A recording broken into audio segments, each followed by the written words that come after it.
sound working. Makes me happy because I didn't think I was going to get the sound to work. Hello, hello. Oh, I can hear myself. I hate this, but that's okay. I don't know how to name my streams yet until after they're over. But I have your Diana Downs video that I feel like we can watch while I figure out what to do on this Streamlabs thing. So I'll go ahead and start that one. Hey guys, welcome back to I love Kendall Ray. Looked any possible suspects. Why would you skip on me? Let's go ahead and get started. She was born on August 7th, 1955 in Phoenix, Arizona, to her parents, Wellesley and Willadine Fredrickson. She had 3 younger siblings, and Diane grew up in a very conservative home, very strict home. They also moved around a lot for Wellesley's work. He ended up finally working in the post office, so they ended up settling in Phoenix when she was about 11, and eventually she attended Moon Valley High School. Up until high school, Diane was a pretty well-behaved kid. She was okay. But when she got into high school, she really started rebelling against her strict conservative parents. This mainly seems to be driven by a need to feel accepted by the popular crowd. She wasn't really feeling true acceptance and love at her house, so she really was seeking it elsewhere. At the age of 14, she started going by the name Diane. Also, around this time, she cut her hair really short, dyed it bleach blonde, and started dressing pretty edgy, just trying to be more in style for the time. And Diane was described by a lot of people as boy crazy and was always looking for the next person to date. And this directly went against her parents' rules. She was not allowed to date yet, but she did it anyway. And eventually she started dating this 16-year-old boy who lived pretty close to her, and his name, like, all honesty, at their age, it makes no sense to tell them they can't date because you know they're going to anyway. Was Steve Downs. And of course, when her parents found out, they didn't approve of it at all, but that did not stop Diane. She really liked this guy, Steve. But after graduation, they went separate ways. Steve ended up joining the Navy, and Diane went to the Pacific Coast Baptist Bible College in Oregon, California. But the two of them were really in love. They considered themselves to be high school sweethearts, so they wanted to continue their relationship long distance. He promised to be faithful to her, and she promised that she would be faithful to him back. But that did not last very long, and as soon as they were separated, Diane started hooking up with several different guys, and she also started getting in trouble a lot at school. And after a year at the Baptist Bible College that she was at, she was expelled for promiscuous behavior. So she moved in with her parents again, which of course was Diane's worst nightmare because they were super strict.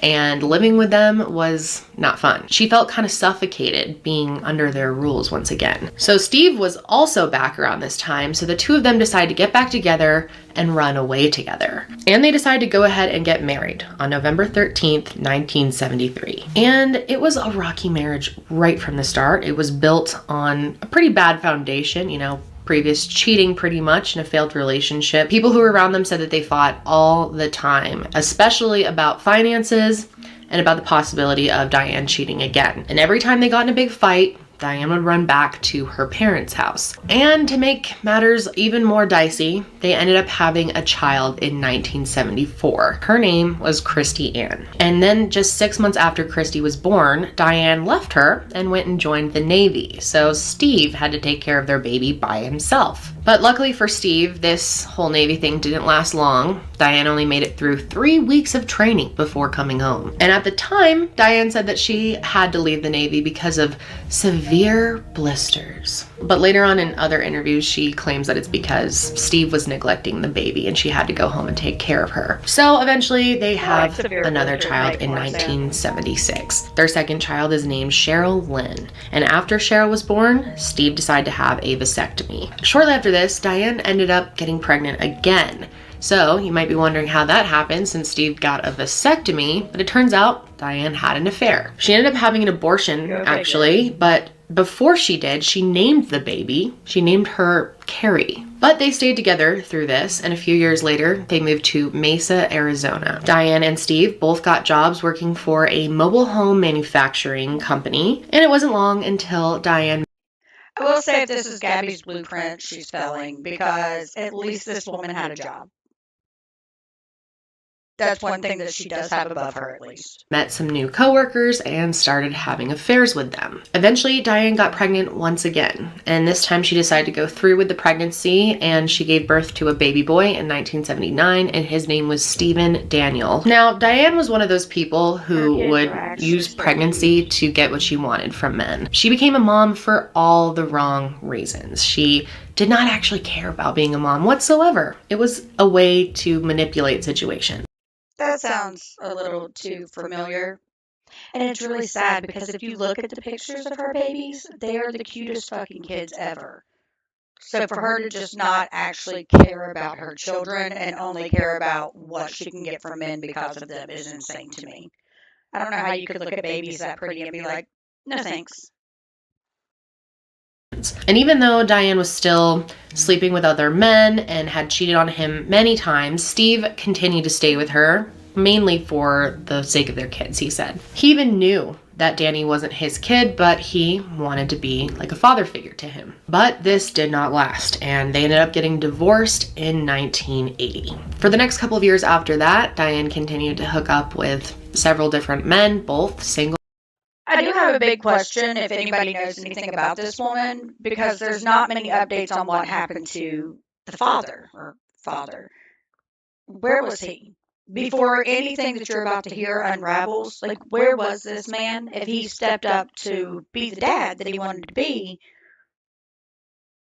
how did she escalate this much without him being part of it? Is my biggest question. I don't know.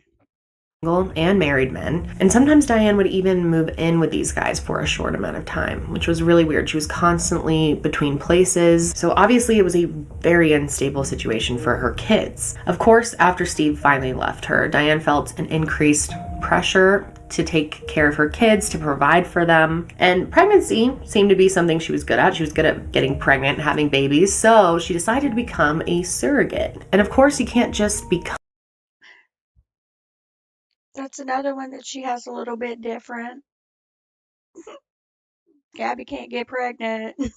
I'm sorry, that was mean, but like, I did discuss how this woman is kind of the blueprint for Gabi Jacobson.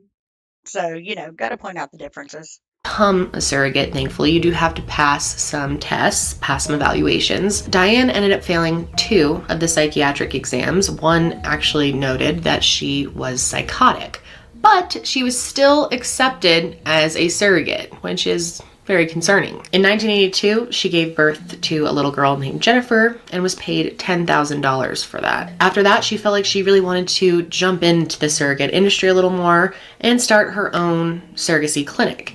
But that failed before it even got off the ground. So meanwhile, she was dating a coworker who was named Robert Nickenbacker. He also went by Nick, and she said that he was the love of her life. Now, this guy Nick was married, but he was separated from his wife at the time. So the two of them had a relationship going, but he said that the relationship was very intense and a bit overwhelming for him. So eventually he broke it off. And one of the reasons why he broke it off was because he did not like kids and It's not even that just didn't like kids in general. Whenever he says, I lost my little muff thing. But whenever he says it's intense, like, you got to think you're dealing with an actual fucking crazy person. Of course it was going to be intense. I just don't understand how she made it through this many failed relationships and this many red flags, and nobody ever put 2 and 2 together about how dangerous she was. I don't know. I just feel like you should be looking at someone like that a little bit sideways to begin with. general didn't really like her kids, so, he just felt like it wasn't a good fit. But Diane was absolutely devastated, and it really made her feel angry at her kids. She felt like she lost the man of her dreams because of them. And Diane started to resent her own children. When Diane was 27 years old, she moved with her kids to Cottage Grove, Oregon, and took a job at the post office there. Cottage Grove is a pretty small place. It's a friendly town known for its outdoor activities and hiking trails. It's a pretty quiet area.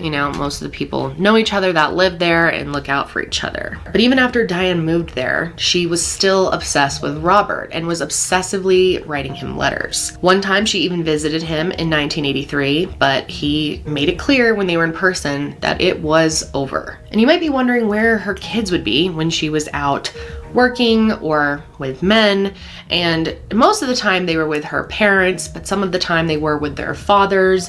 But oftentimes they were just left home alone, and the 6-year-old Christy was left in charge of watching the other younger kids. Also, their neighbors started to notice that the kids didn't seem very well taken care of at all. They were often hungry, and sometimes they were out in the cold without jackets or coats. And Diane reportedly seemed to pay the least amount of attention to her middle child, Cheryl. And when Cheryl was 6 or 7 years old, she actually told one of their neighbors that she was afraid to be around Diane. So Diane's life is quite a mess. She doesn't take good care of her children. They are not happy with her at all. And she holds a lot of resentment against them for her failed relationship, for holding her back in life. And it was an absolutely toxic situation. So that brings me to Thursday, May 19th, 1983. Diane and her kids.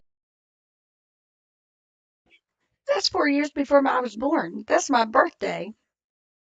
You telling me this bitch on my birthday?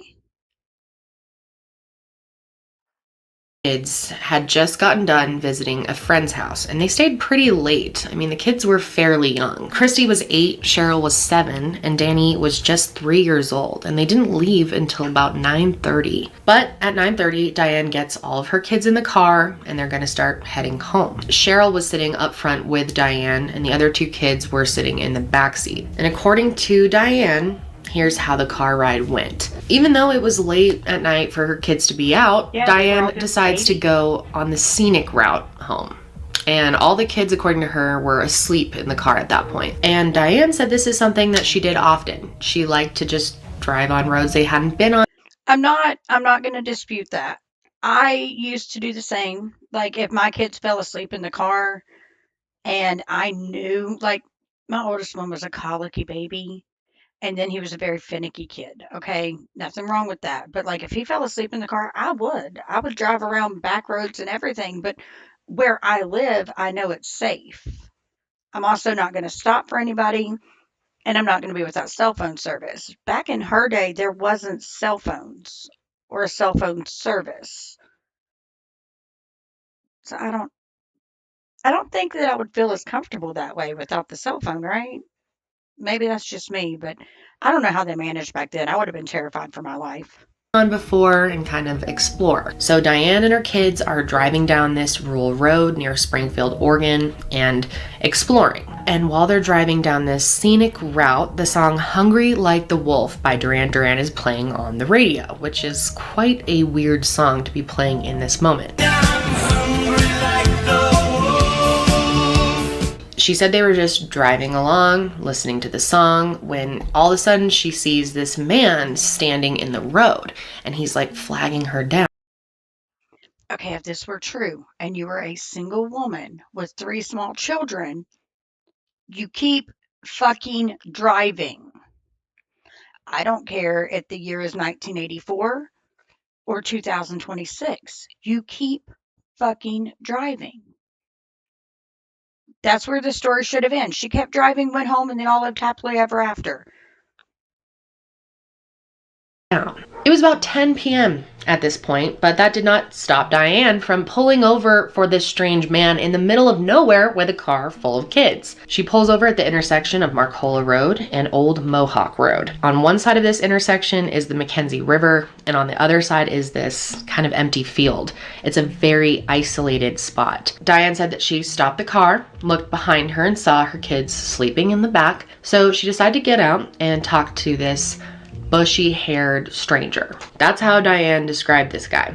She walks up to the bushy-haired stranger, and he automatically demands her car keys. At this point, Diane tries to fight with him. They have some type of struggle, and he shoots her in the left arm. Then Diane throws her car keys in a bush. The guy believes that they're in the bush, but she actually still has them on her. So she runs over to the car. The guy's over at the bush, and she has just enough time to jump in the car.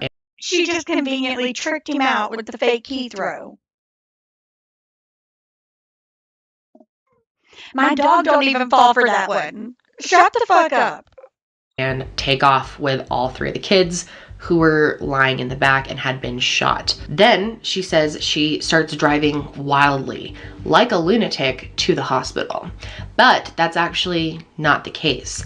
Diane drove really slow, actually. Finally, Diane gets to the hospital, and by the time she gets there, Cheryl is unfortunately already dead. The others were in horrible condition. Christy had been shot twice in the chest, and Danny had been shot in the back. Danny could barely even move, and both of them were barely alive at this point. Diane's injury was, of course, the least serious injury. She had just been shot.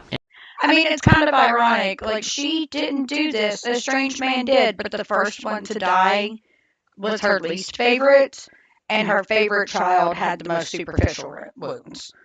I mean, maybe, just finish listening. In her arm, conveniently. The bullet shattered her radius and it exited in 2 different places. And Diane said it was a horrible injury for her. So clearly the whole hospital staff was just shocked to see this woman pull up with these children all shot. It was a terrible, terrible scene. And they expected the mother of these children, after working on them, to be just devastated when they interviewed her. Because any normal fucking mother would have been devastated. They tried to figure out what happened. But when they started talking to Diane, they were shocked that she had no emotion whatsoever. She did not seem upset at all that her kids were clinging to life and that one was dead. She was completely emotionally flat with the police and the doctors. I just kept saying, God, do what's best. You know, if they gotta die, let them die, but don't let them suffer. Another thing they noticed, if they've got to die, let them die. Just don't let them suffer like they're a fucking horse that she's taken out to pasture. Is that Diane had a towel wrapped around her own wound when she arrived at the hospital, but she had not attempted to wrap any type of towel or clothing items around her children's wounds. Also, the backseat of her car was completely covered in blood, but none of it was on Diane. And one thing that was very odd to them is, like, girl, if you're going to try and make this look like it was an actual accident and a stranger, don't you think, in real time, if somebody shot my fucking children, I would be in that back seat trying to plug wounds and do whatever I could to stall the bleeding before I made it to the hospital. There's no way I would not show up looking like I was straight out of the episode of Carrie. I would have been covered head to toe trying to make sure that my kid's bleeding was like as slowed as possible before I got there. Any normal fucking parent would have.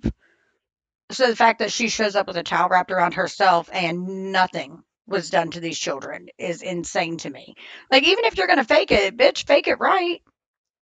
Is that Diane seemed very concerned about the fact that her car, her new car, had blood on it. And she seemed way more concerned about that than the current condition of her children. And when she was told that Cheryl was dead, she accepted it right away. In fact, she seemed relieved. Of course, normally when a parent is informed that their child is dead, they have a horrible reaction. It's the worst moment of their lives. But Diane didn't even seem to be fazed by this at all. Then they told her that Danny was hit in the spine and was paralyzed, and her response wasn't any type of concern. It was shock that he wasn't hit in the heart. So the people at the hospital definitely knew something was up right away. I mean, Diane was acting completely bizarre. And to my complete surprise, Diane was non-emotional, not a tear in her eye. And then she says, that really ruined my new car.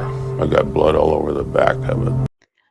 Look at that face. She looks like a fucking psychopath. She looks completely emotionless. And for her response to be like, look at my new car. Bitch, I would have set that car on fire. See, this is why I can't work in the medical field. I cannot work in the medical field because I would have looked at a parent like this and been like, fuck your car. There's no way I could have tried to continue being compassionate with her, especially with her looking at me that way. I've never seen a reaction like that at all. She called Robert right away from the hospital, but she didn't even try to call Steve or Danny's father. And of course, a lot of these details were not made public at first, so most people felt really bad for Diane. They were horrified to hear about this child killer out on the loose. People felt like this guy could strike at any time. People were scared to bring their kids out, scared to drive alone. A lot of women stopped going out at night at this time, and especially with young children. I would have too. Something like that happens around here even in today's time. Like, I'm not going to go out at nighttime. I'm going to be scared there's a psycho on the loose.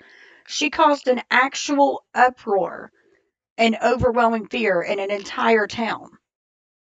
Danny was only 3 years old, and these gunshot wounds had left him completely paralyzed.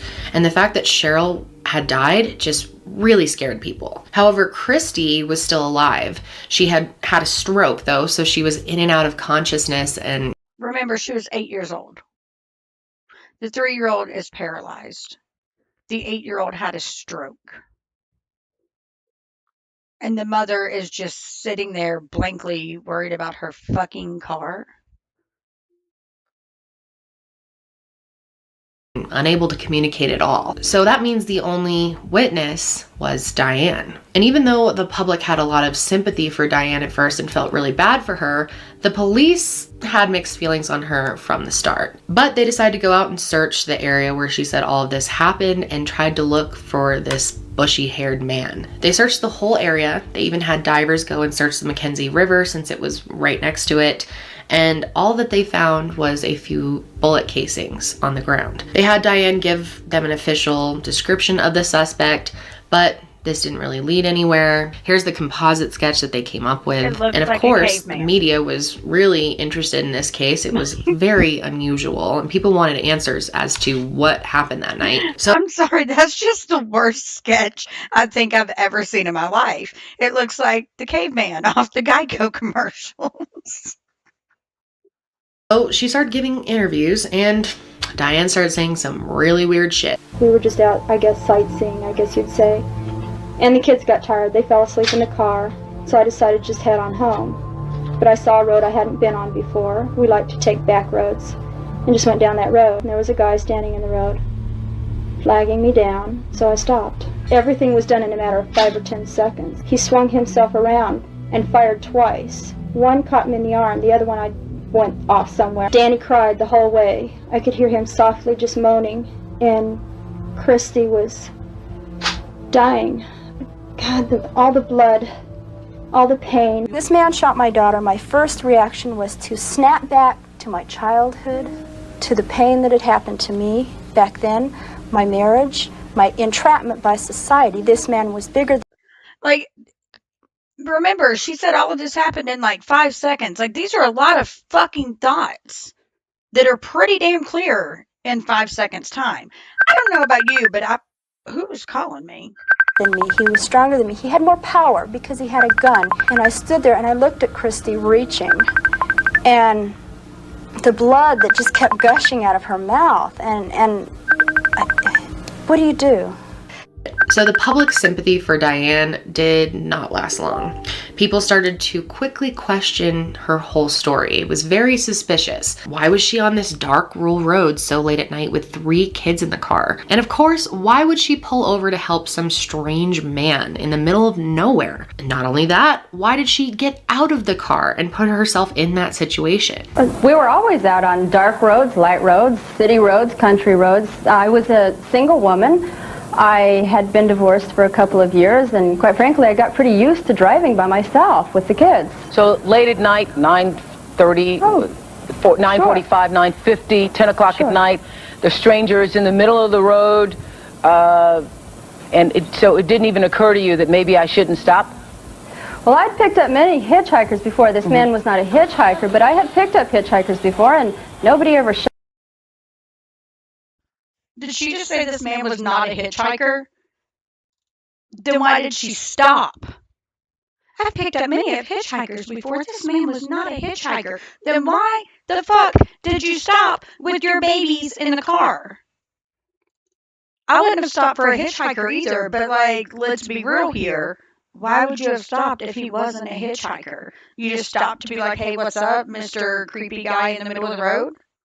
Shut up. Shot us before, and quite frankly, nobody had ever been, no strange man had ever treated me or my children in such a way, and I just had no preconceived notion that he might do those things. How did this man know your children were in the car? Because if the children were sleeping and lying down in the back of the car, it's dark on the road, how would he know to reach into the car and shoot 3 children separately? Oprah, I can only give you my conclusion as to what I think might have happened, because I don't know. I didn't take the time to ask him how or why. But when he got inside the car, there was a light on inside the car. He could have easily seen the children. If you want an opinion, in my opinion, it is possible. There were witnesses that saw him out there on the road that night, about 30 people that saw him, and all agreed that he looked like he was drugged in some way. Things were definitely not adding up for the public and for the police. So the police tried to understand a little better how the night unfolded, and they decided to have Diane actually act out what happened. And this, to me, is one of the scariest clips in true crime. Honestly, the way that she acts really freaks me out. Diane looks like she was having fun as she is reenacting her kids being murdered. You can even see her kind of...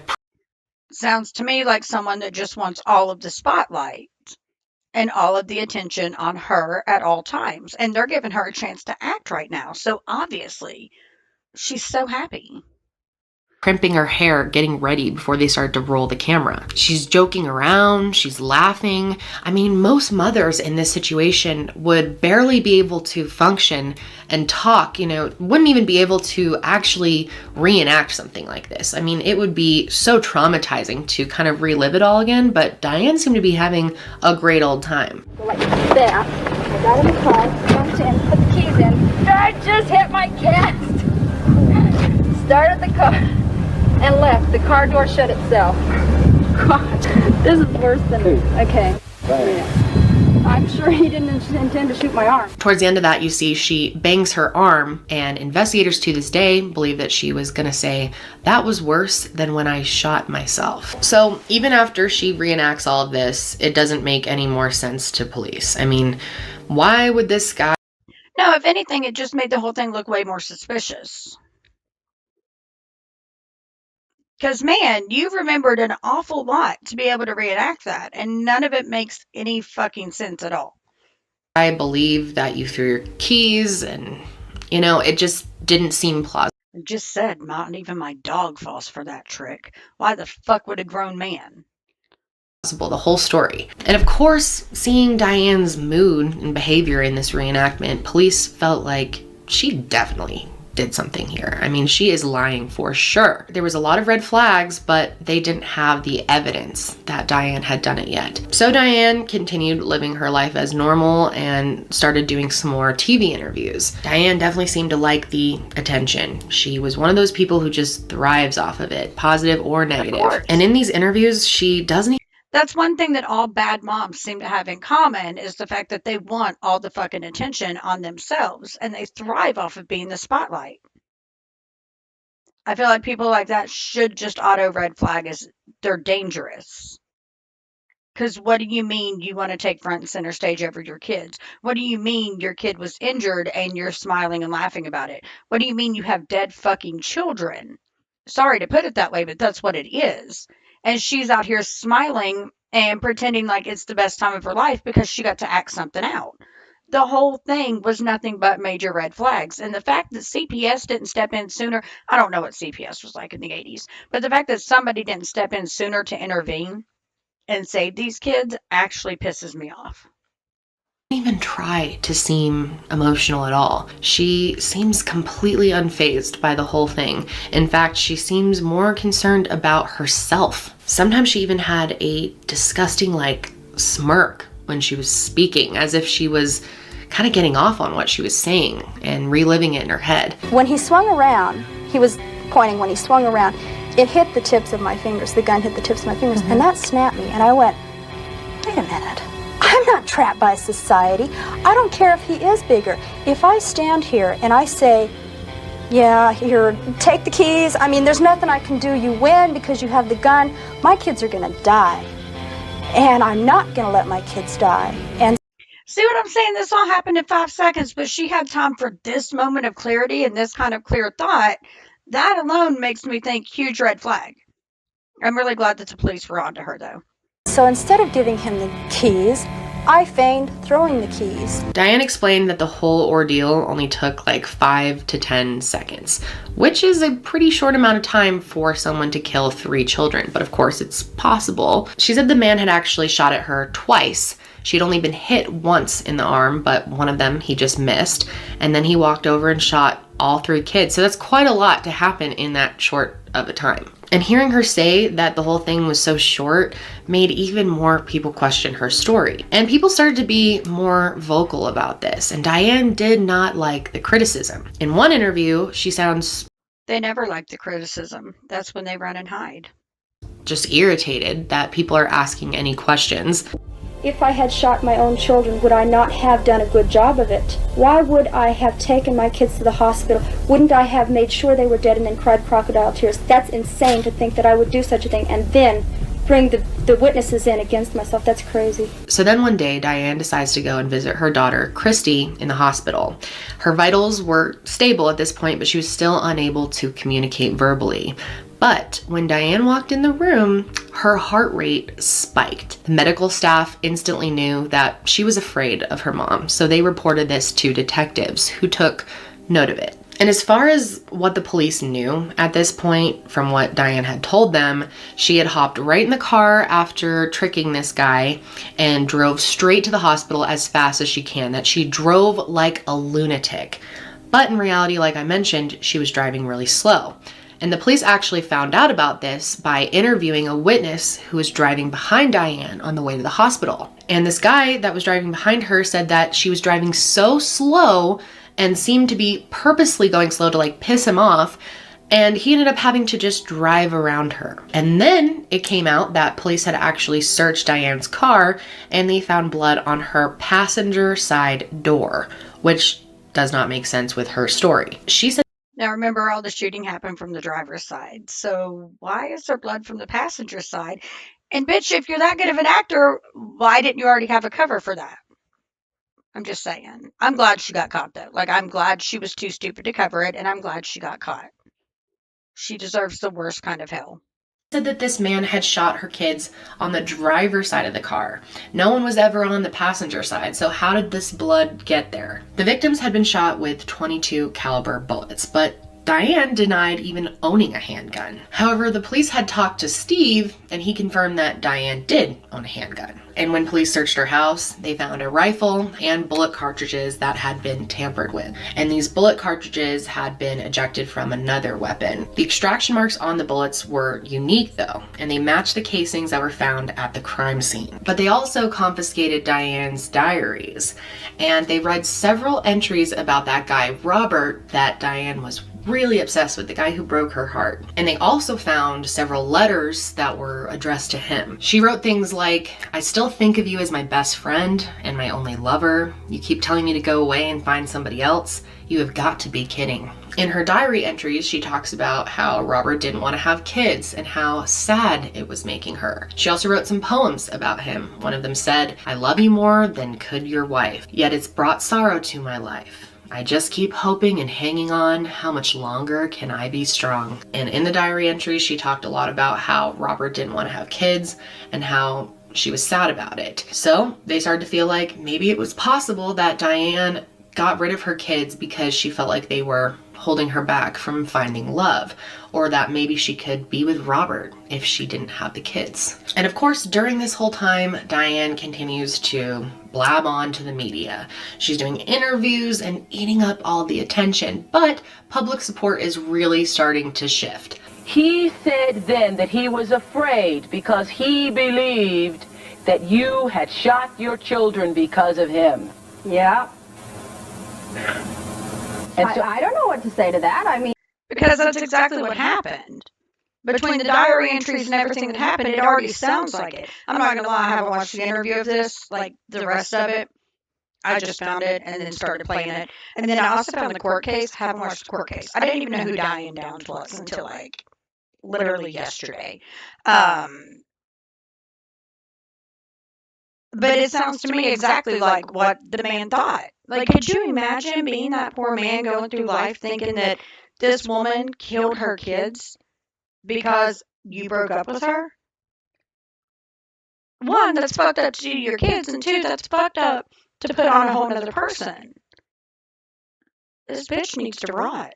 I mean, geez, that's his problem and not mine. I mean, that's his paranoia and his fears. Give me a break. I'm not the one that said that. Over the weekend, rumors began to fly about We have not overlooked any possible suspects. Reporters covering the story were getting hints that Downs herself was a suspect. What has occurred here is just inexcusable. People could tell that there was something off about her. I mean, the way she talked, her lack of emotion, lack of empathy. At one point, she even insisted that Danny wasn't really paralyzed. Danny's going to walk again. I don't care if we just have to will him to walk. I think he's going to walk. The doctors all say he won't. But I know that your mind controls your body, and if I can love him enough and encourage him enough, I believe he'll walk. And she seemed oblivious to what was actually going on. She seemed so dead set in her story and convinced herself that other people were convinced by. She believed her own lies. So she had no idea she was actually a suspect, which is probably the best thing, because she's the type of bitch that probably would have harmed herself or took off or done worse to the kid that survived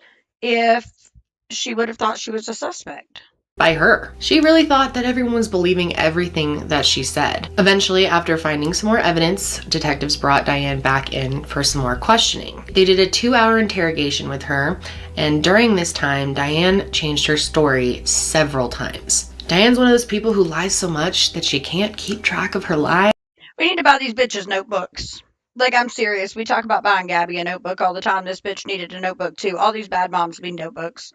It's so much easier to remember what you're supposed to say if you just tell the truth. But, like, I feel like all of you master manipulators out there kind of suck at one thing, and that is not knowing your own lies.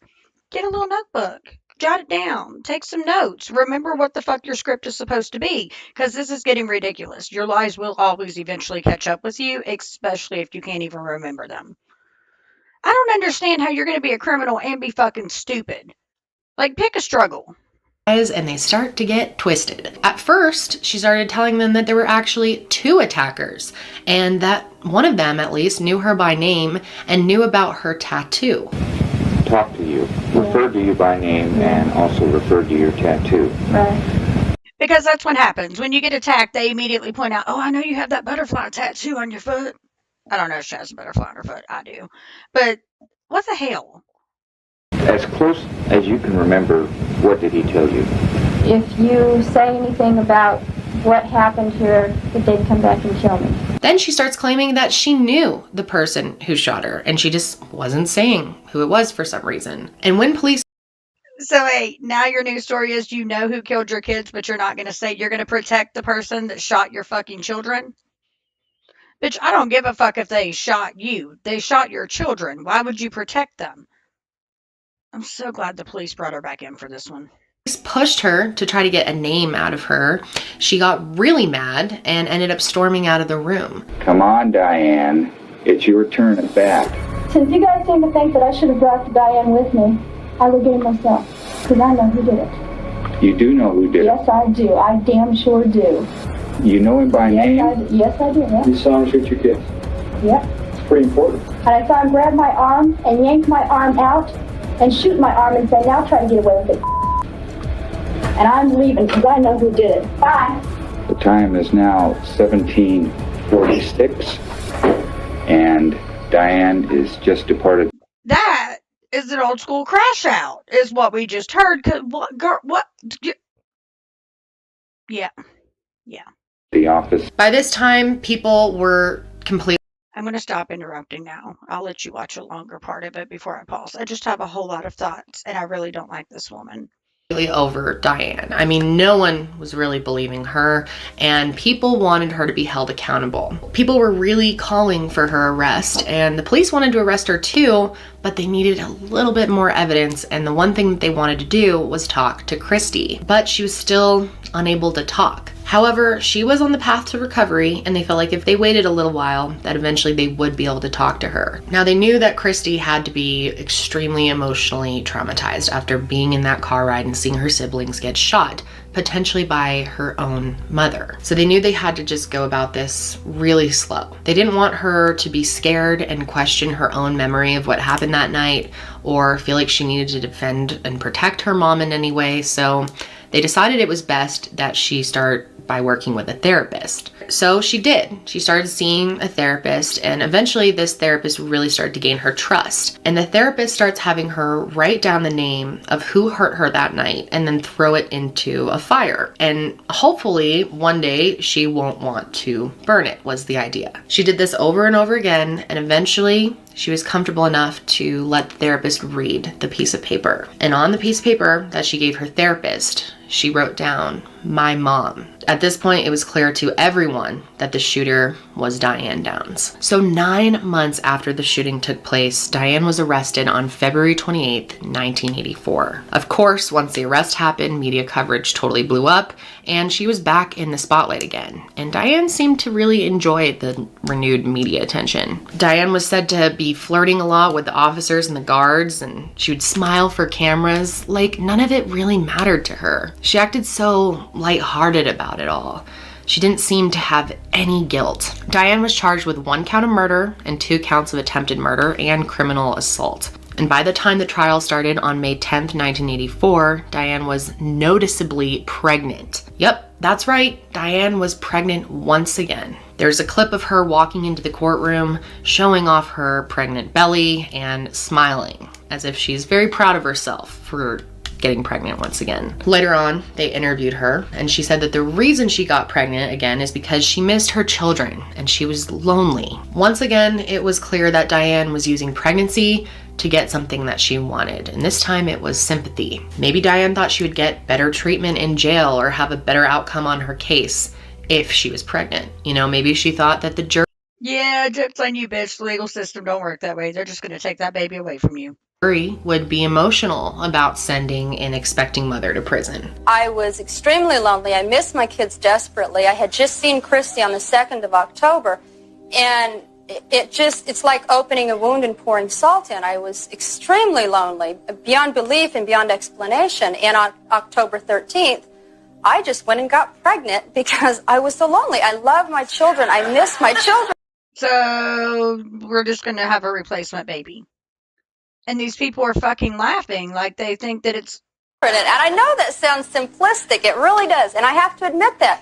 And that's why I say there's so much more feeling inside than I can give in 2 minutes. I got pregnant because I miss Christy and I miss Danny and I miss Cheryl so much. I'm never going to see Cheryl on earth again. And you can't replace children, but you can replace the effect that they give you. And they give me love, they give me satisfaction, they give me stability, they give me a reason to live and a reason to be happy, and that's gone. They took it from me. But children are so easy to conceive. You took it And going from into you. trial, Diane seemed very confident that she was going to get away with this. I mean, Diane's confidence really never slipped. And the way that she was acting in the courtroom was just as bizarre as her media interviews. To really paint a picture in the jury's mind, the prosecution played Hungry Like the Wolf in the courtroom.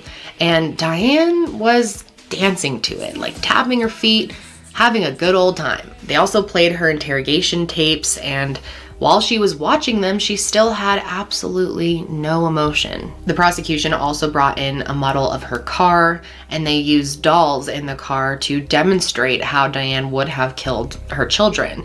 And this was very effective in court because it really helped the jury see how this would have happened and understand how the blood would have gotten on the passenger side door. And it really painted a picture for them of how injured the kids were and how heartless Diane had to be to drive slowly to the hospital. I mean, it was obvious that she thought the longer that she took, the less of a chance the kids would have of surviving. They brought in a mock-up of the car, and Fred Hughey got a gun, and he was reenacting the crime.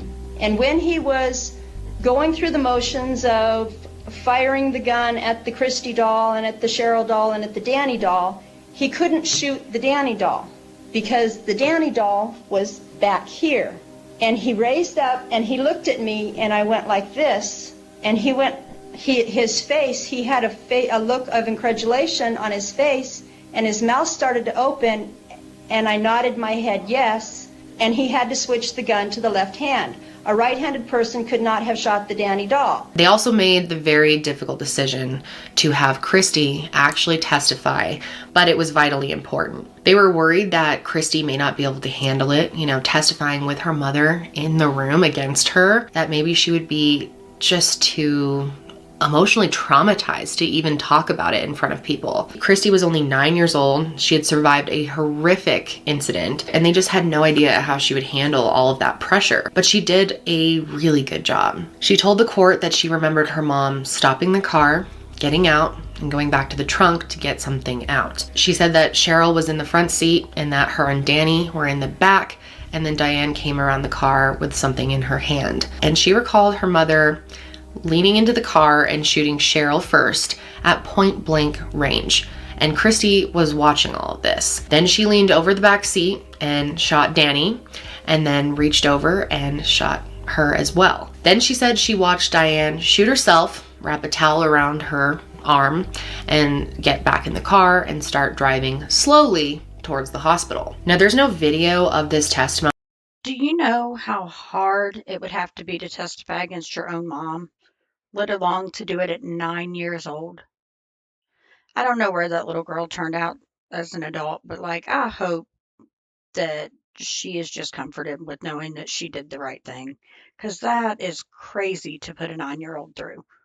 But they probably wouldn't have got any kind of sentencing without her testimony. But according to everyone that was there, it was extremely emotional listening to Christy describe all of this happen. And then she was cross-examined, and a defense attorney actually tried to get her to admit that someone coached her into saying all of this, but she stayed strong and said that her mom shot her and her siblings. So then Diane gets up there and testified as well and claimed that she was innocent. She tried to deny everything, but then she also blamed a lot of her behavior on her multiple affairs, her obsession with Robert, and on her abusive childhood as well. In fact, she accused her father in court of molesting her when she was about 12 years old. The defense also tried to argue that the bullet casings that were found on the ground were placed there by police in order to frame Diane, but clearly that's not true. They also tried to argue that she was manipulated by detectives when she was being interviewed, but anyone who listens to the interview can tell that that's not true either. Luckily, the jury was not buying any of this. They knew that Diane was guilty. There were 9 women on the jury and 3 men, and they ended up deliberating for over 36 hours trying to come to a conclusion. But after all that, luckily the verdict was unanimous. Diane was guilty. After she was found guilty, Diane still tried to convince people that she was innocent. In fact, she still tries to claim that she's innocent to this day. I wouldn't walk in there and say, this weird person came up out of nowhere and shot us for no reason and just left. I mean, that's not a believable story. I could have, if I had done this, I could have come up with a believable story. It really happened.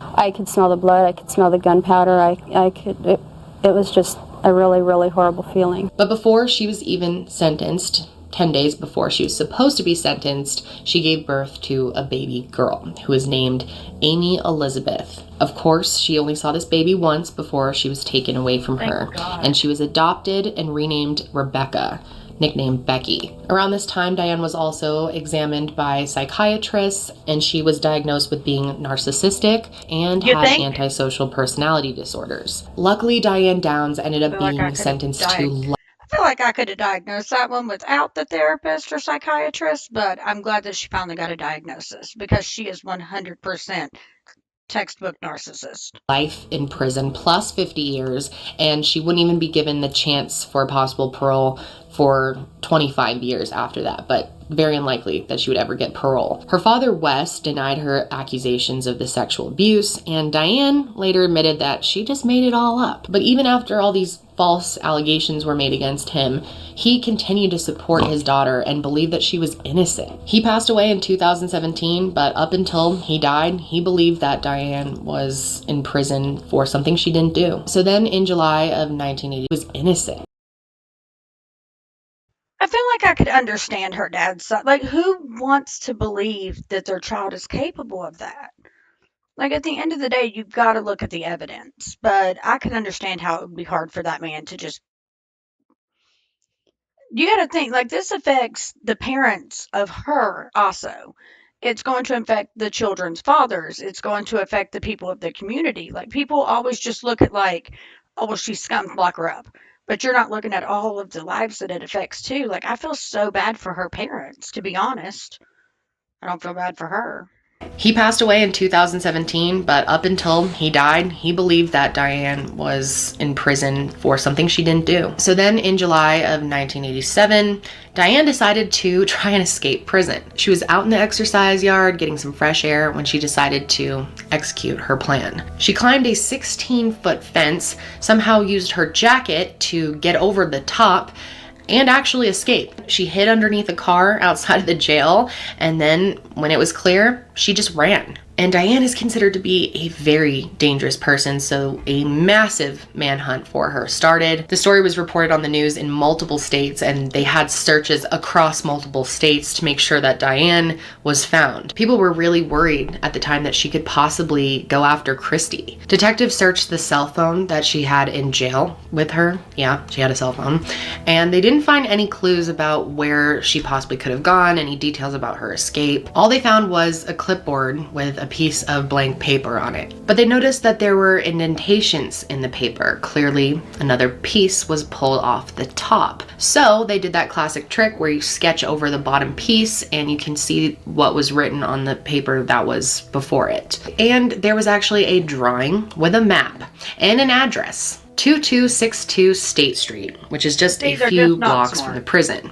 And this address ended up being her former cellmate's husband. So they went there, and it turns out Diane had been hiding there the entire time with this girl's husband. And she had managed to stay there for 11 days before they finally brought her back to the prison. And because of her attempted escape, they tacked on an extra 5 years to her sentence. After this, Diane was transferred to a maximum security prison in New Jersey and was denied parole multiple times while she was there. And by this point, she was looking pretty rough. So now that Diane was back in prison, hopefully Danny and Christy could move on with their lives after being through so much trauma, but luckily they were both alive. Her youngest daughter, who is now named Becky and had been adopted, was living a really good childhood, thankfully, away from Diane, and had no idea that Diane existed or anything about her biological mother. But as she got older, she started to have suspicions that there was a reason that her parents didn't want her to know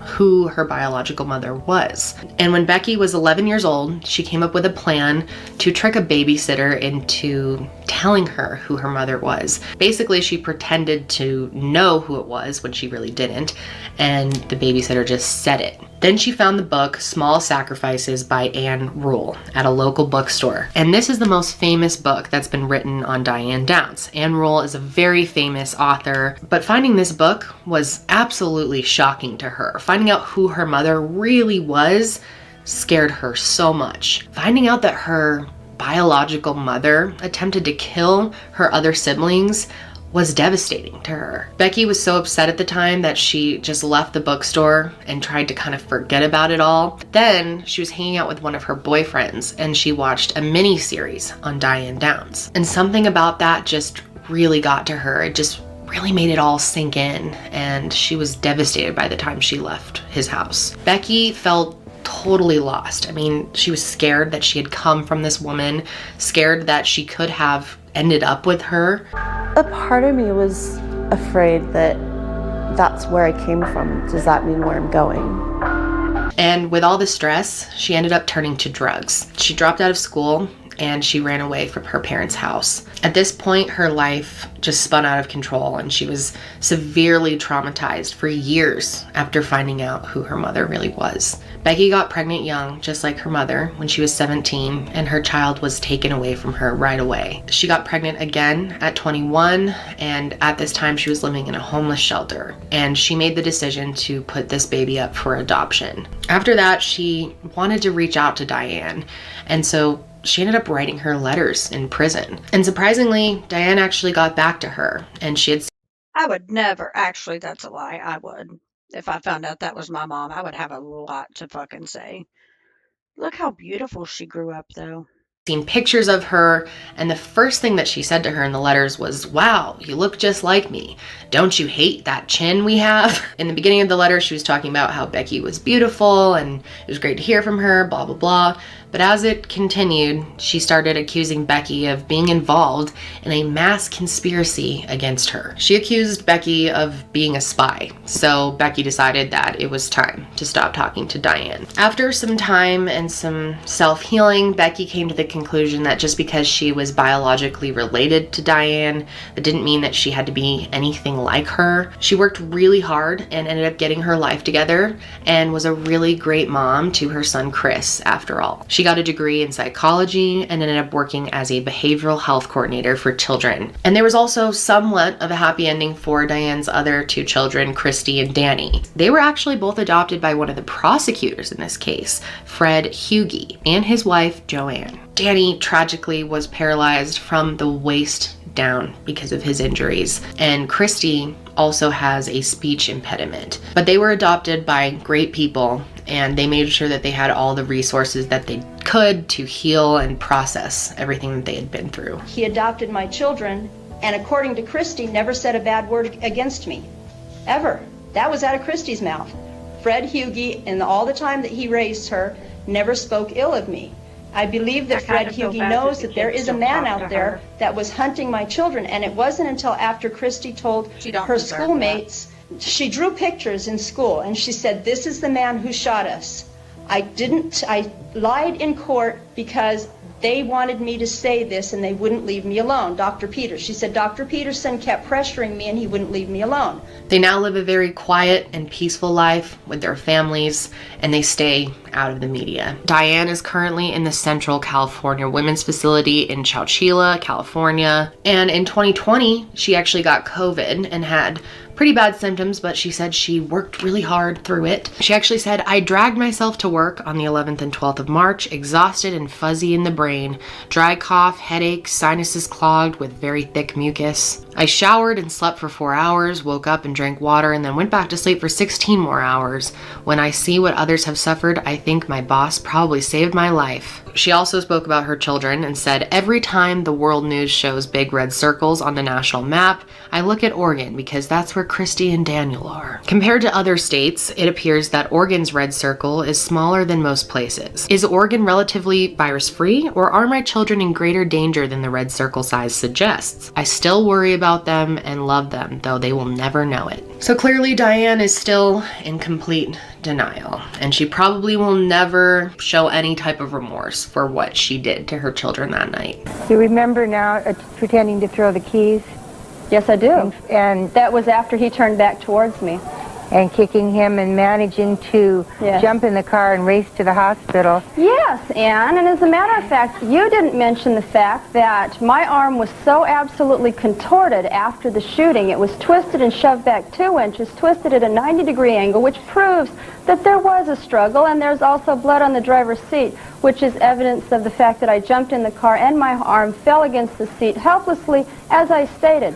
But there was no blood at all in the driver part, and your arm, when you got to the hospital, was completely wrapped in a triangle bandage made out of a towel. Geez. Oh, geez, Anne, you're comical.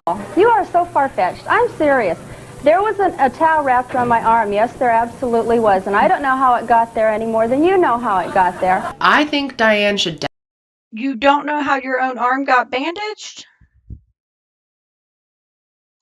Definitely be up there with some of the most evil women of all time. I mean, she is cold to the core. Like, she has no ounce of empathy in her soul at all. I really want to know what you guys think about this one, so leave me a comment below and tell me your thoughts.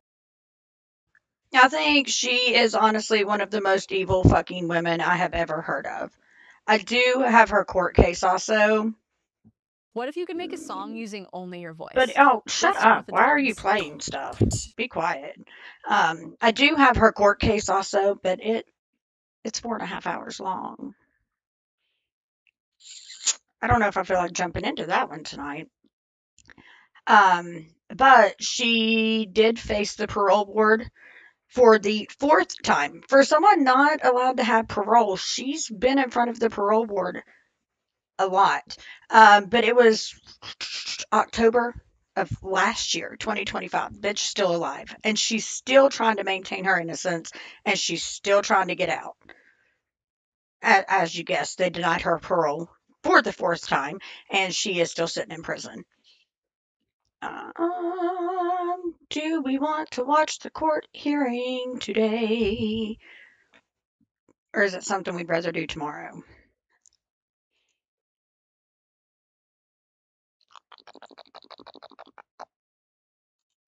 I feel like it's 4 hours, so shouldn't it wait till tomorrow? Because what time is it now? If I could learn how to type. It's 7, 8, 9, 10, 11. Ooh, we wouldn't get out of here until 11 o'clock.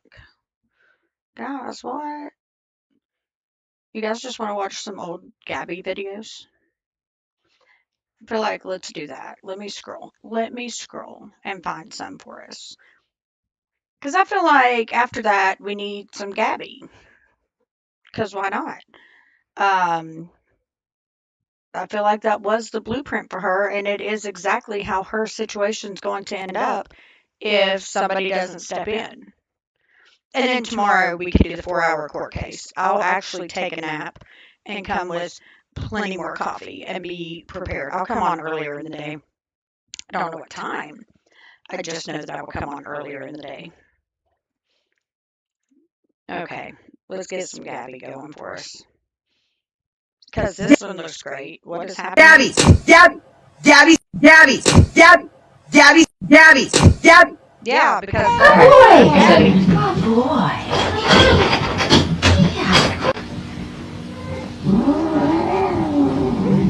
Okay, buddy. Yeah, that's fucking crazy. The fact that I know he is, though, eventually got to a bed. Don't take my boy! Don't take my boy! Don't take my boy! Don't take my boy! Don't take. Go potty, bud? This was back whenever he really needed to go to bed. And Danny, like, I really thought you didn't get him to bed.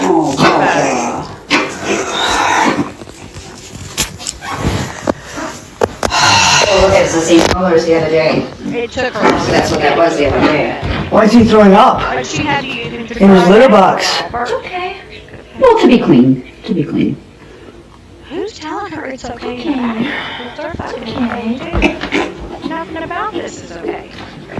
It's okay. Hey guys, so I wanted to come on here and say that I have a pulmonologist who's gonna see me on Friday the 24th and see what's going on with me. Trying to hang in there, everybody. She's always dying. I feel like my body's going downhill fast. I don't know how to stop it, and I'm trying to stop it as fast as I can so I can be there for camp, but I feel very... Today. And so I got my period today. You're joking. We know way more about No, her body I'm than really we ever not. need to, and we Hey Alexa! Play Justin Bieber. Watch, Gabi. Look. Hey Alexa! 2024. Hold on. And we still know her body situation. Hey Alexa, shut up. Baby by Justin Bieber. Watch this. Watch this. Fucking disgusting. I'm having trouble hearing. Hey Alexa, play Baby. I'm sorry. It's the fact that it has been over 2 years and Danny still can't get her Alexa to work right. By Justin Bieber. Watch, Gabi, watch. Baby by Justin I'm Bieber. watching. Play Ludacris on Amazon. I got this.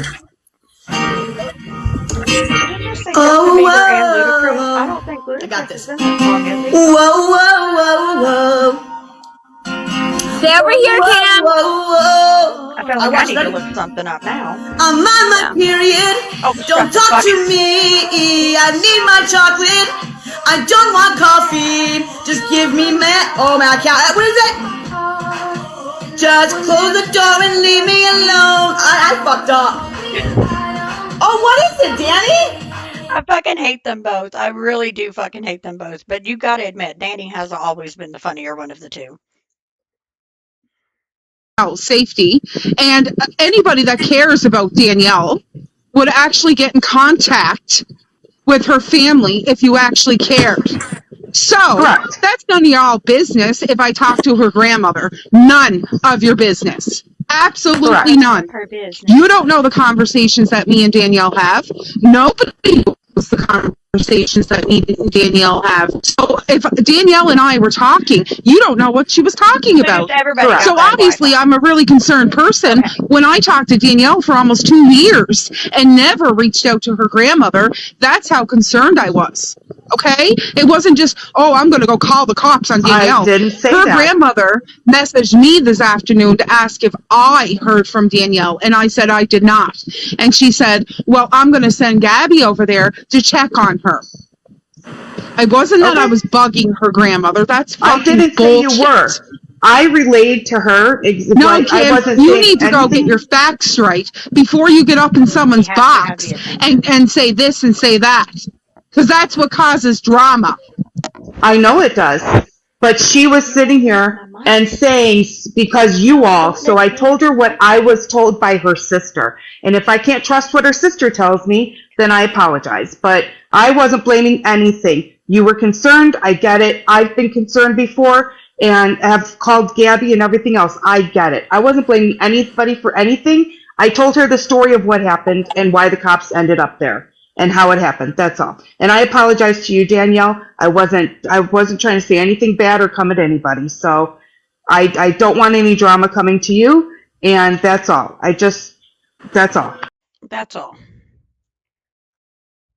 Is not your sister. I wanted old Gabi videos. When you were at That's the what we hospital got, old yesterday, Gabi videos.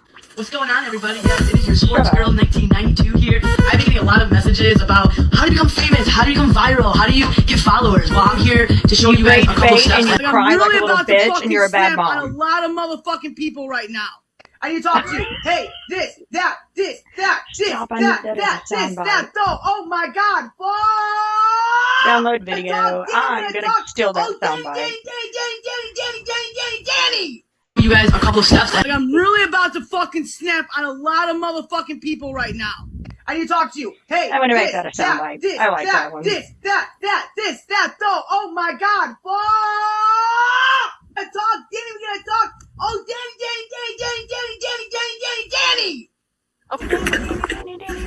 What the fuck? Oh, that's when. Okay, listen. If you don't know, the reason a lot of people had so many questions about Danny is because she will literally beat the shit out of herself. That's what this is. This video right here, the clip, her face, she punched her fucking self. She did that to herself. There, Danny.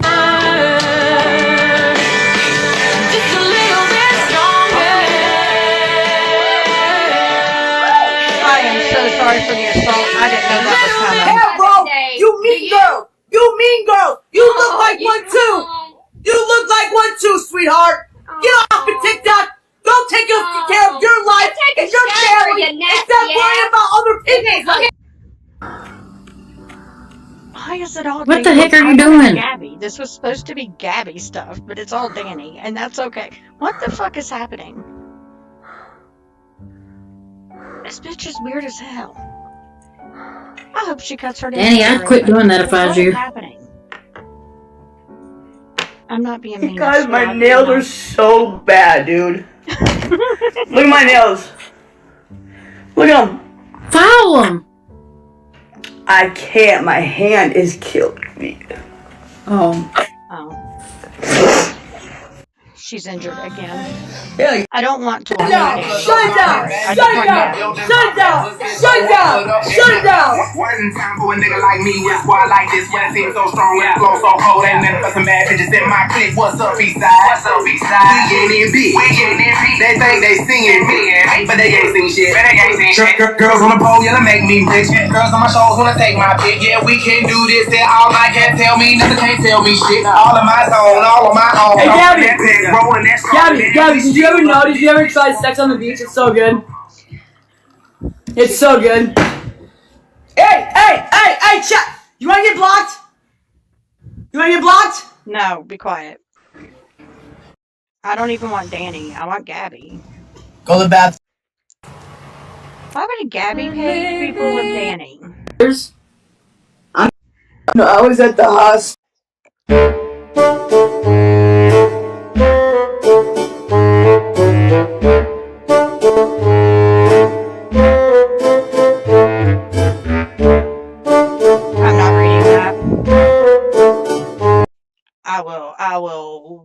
hold it if you would like to read it, but I am not reading all of that shit.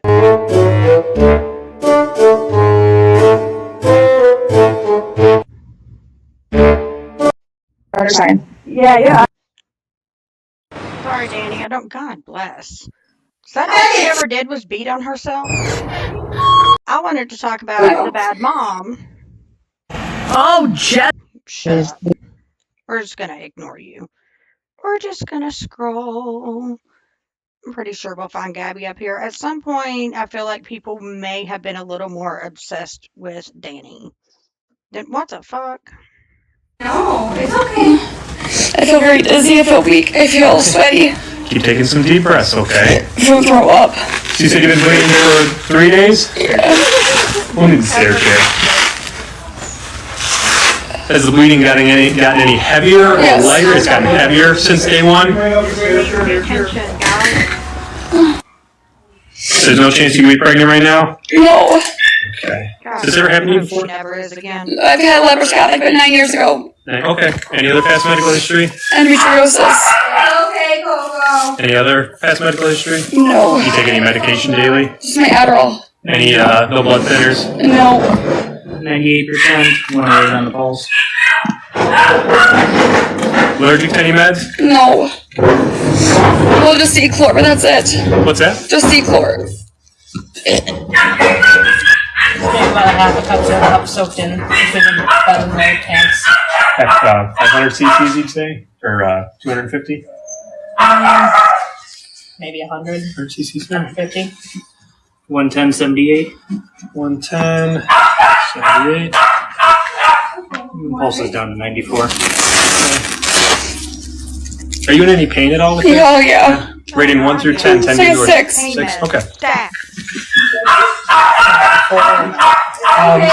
Yeah, if we're waiting for the stair chair, let's do that.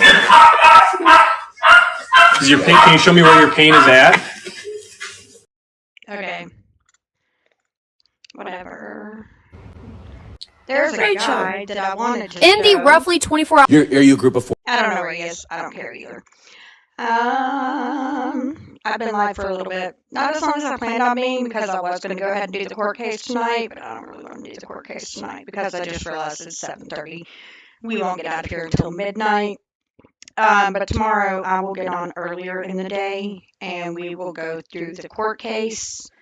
And then we'll also go through her parole hearing too. I've got both of those, and tomorrow I don't have anything else to do in the morning.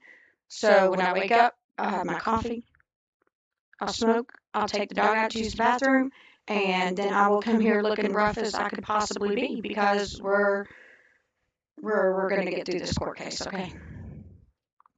All right, I hope you guys have a good night, and I will see you tomorrow.